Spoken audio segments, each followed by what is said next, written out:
Last week రావాల్సిన weekly analysis 13th video చేయలేకపోయాను laptop issue వల్ల. I'm sorry for that. ఈ వీక్ ఒక మంచి వాలటైల్ సెషన్ జరిగింది. స్టార్టింగ్ మార్కెట్ గ్యాప్ అప్ అయ్యి పైకి వెళ్ళింది, ఆల్ టైమ్ హై దాకా వెళ్ళింది. మళ్ళా క్లోజింగ్ ఓపెన్ అయిన దానికంటే కిందికి వచ్చి క్లోజ్ అయింది. ఒక షూటింగ్ స్టార్ లాంటి క్యాండిల్ ఫామ్ అయింది వీక్లీ టైం ఫ్రేమ్ లో. ఇటువంటి క్యాండిల్స్ ఎప్పుడైనా ఫామ్ అయితే ఎలా ట్రేడ్ చేయాలన్న దాని గురించి నేను ఒక వీడియో చేశాను. ప్రైస్ యాక్షన్ లో షూటింగ్ స్టార్ అని ఉంటుంది, ఐ కార్డ్లో పెడతాను. ఇంకా వీడియో ఎండింగ్లో ప్రైస్ యాక్షన్ ప్లేలిస్ట్ మొత్తం ఉంటుంది, మీరు అది చెక్ చేయొచ్చు. ఇంకా ప్లాన్ చేస్తున్నాను ఇంకొన్ని వీడియోస్ యాడ్ చేయడానికి ఆ ప్రైస్ యాక్షన్లో. ఈ వీక్ ట్రంప్ చేసిన కొన్ని స్టేట్మెంట్స్ వల్ల మార్కెట్లో ఇంకా అన్నీ సెటిల్ అవ్వబోతున్నాయి అని హోప్తో మార్కెట్స్ పైకి పెరిగాయి.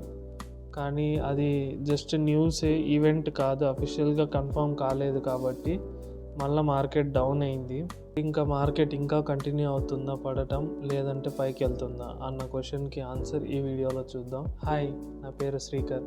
ఇంకా వీడియో మొదలు పెడదామా?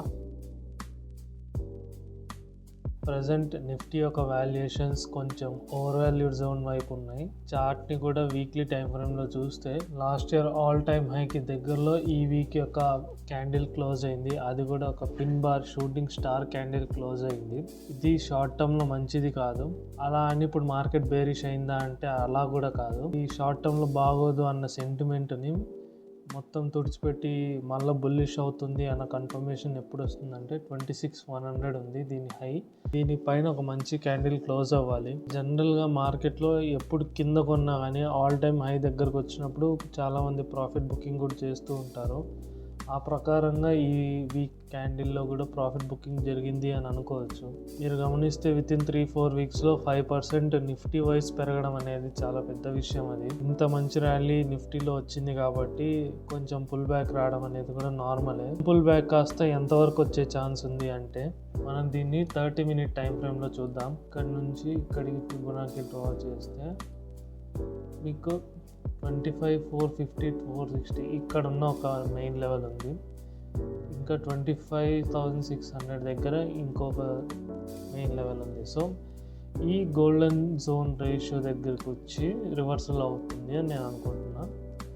అట్ ప్రజెంట్ చూస్తే కూడా మీకు 0.382 దగ్గరకు వచ్చి పైకి వెళ్ళడం చూస్తున్నాం.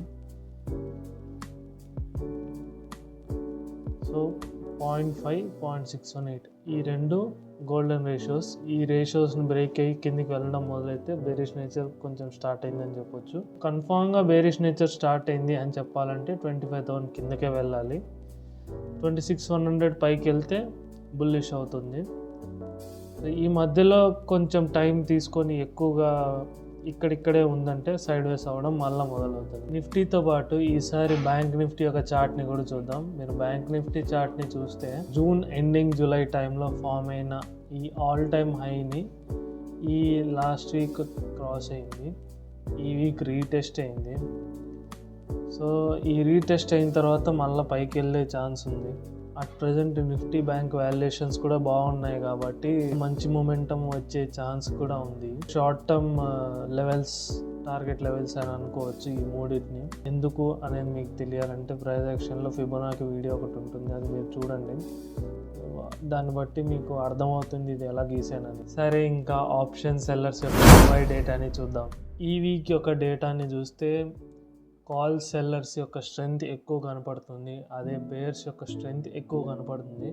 26,000 లెవెల్ దగ్గర ఎక్కువ స్ట్రెంగ్త్ ఉంది. దాని తర్వాత 26,500 దగ్గర ఉంది. ఇప్పుడు ఈ పిన్ బార్ యొక్క ఎస్ఎల్ 26,100 దగ్గర ఉంది. మోస్ట్లీ 26,100 దాటి పైకి వెళ్ళంగానే ఈ 26,000 దగ్గర ఉన్న కాల్ సెల్లర్స్ యొక్క స్ట్రెంగ్త్ కూడా తగ్గడం మొదలవుతుంది అనుకుంటున్నా. సో అప్పుడు మార్కెట్లో మొమెంటం వచ్చే ఛాన్స్ ఉంది. ఇప్పుడు రెసిస్టెన్స్ దీని ప్రకారం చెప్పాలంటే 26,000 దగ్గర ఉంది. సపోర్ట్ దీని ప్రకారం చెప్పాలంటే 25,500 దగ్గర ఉంది. సరే, ఇంకా ఫ్యూచర్స్ డేటాని చూద్దాం. నిఫ్టీ అనాలిసిస్లో చెప్పినట్టు 3 వీక్స్లో 5% దాకా పెరిగిందని చెప్పాను కదా. సో మనం అక్టోబర్ స్టార్టింగ్లో చూస్తే 6.7% దాకా లాంగ్స్ ఉన్నాయి. కాస్త అట్ ప్రజెంట్ 24.85 అంటే ఆల్మోస్ట్ 25% వరకు పెరిగింది. ఇది మంచి సైన్. లాంగ్స్ నిజంగా పెరిగాయంటే ఎస్ పెరిగాయి, షార్ట్స్ తగ్గాయంటే ఎస్ తగ్గాయి. ఇది ఖచ్చితంగా మార్కెట్కి మంచి సైన్. ఇలాగే లాంగ్స్ పెరుగుతూ ఉండడం ఇంకా షార్ట్స్ తగ్గుతూ ఉండడం జరిగితే మార్కెట్లో బుల్లిష్ నేచర్ని ఇంకెవరు ఆపలేరు. సరే, ఇంకా ఎఫ్ఐఎస్ క్యాష్ మార్కెట్లో ఏం చేస్తున్నారనేది కూడా చూద్దాం. ఎఫ్ఐఎస్ యొక్క ఫ్యూచర్ షార్ట్ పొజిషన్స్ తగ్గడం, క్యాష్ మార్కెట్లో బయింగ్ కూడా జరగడం, ఇది మార్కెట్కి చాలా మంచిది. మనం లాస్ట్ ఫ్యూ వీడియోస్లో నుంచి డిస్కస్ చేసుకుంటూ వచ్చింది ఏంటంటే కంటిన్యూస్గా ఎఫ్ఐఎస్ 3 days బై చేస్తే మంచిది అని. అలా కంటిన్యూస్గా బై చేయడం వల్ల అట్ ప్రజెంట్ మనం ఆల్ టైమ్ హైకి దగ్గరలో ఉన్నాం. సో ఇదే బయింగ్ కంటిన్యూ అయితే మన మార్కెట్ బుల్లిష్ అవుతుంది. సరే, ఇంకా అనాలిసిస్ చూద్దామా. యూఎస్ రిలేటెడ్గా ఏ న్యూస్ వచ్చినా కానీ ముందుగా రియాక్ట్ అయ్యేది ఐటీ సెక్టరే. అందుకే ఈ వీక్ టాప్ పర్ఫార్మింగ్ సెక్టర్లో ఐటీ సెక్టర్ ఉంది 2.96%. దాని తర్వాత పిఎస్యు బ్యాంక్స్, మెటల్స్ అవి లాస్ట్ ఫ్యూ వీక్స్ నుంచి టాప్ పర్ఫార్మింగ్గానే ఉన్నాయి. సో మీకు క్లియర్గా నా వీడియోస్ని ట్రాక్ చేస్తూ వచ్చుంటే మీకు అర్థమైపోయి ఉంటుంది నిజంగా ఏ సెక్టర్లో ఎక్కువ మంది అట్లీస్ట్ స్మార్ట్ మనీ మూవ్ అవుతుంది అని. ఐ హోప్ మీరు ఈ వీడియోస్ చూడడం వల్ల మీరు పిఎస్సి బ్యాంక్స్లో ఇన్వెస్ట్ చేశారు అని. నేను ఎక్కడ ఇన్వెస్ట్ చేశానో అంతకుముందే మీకు చెప్పాను. ఒకవేళ మీరు కూడా చేసుంటే మీకు ఎంత రిటర్న్స్ వచ్చాయో ఒకసారి కామెంట్ సెక్షన్లో కామెంట్ చేయండి. ఈ వీక్లీ అనాలిసిస్ సిరీస్ని ఫాలో అవుతూ ఉండండి. వీక్లీ వన్స్ ఒక వీడియో వస్తుంది. సో ఇక వీడియో నచ్చిందా మీకు? అలా అయితే మనం మళ్ళీ నెక్స్ట్ వీక్ కలుసుకుందాం.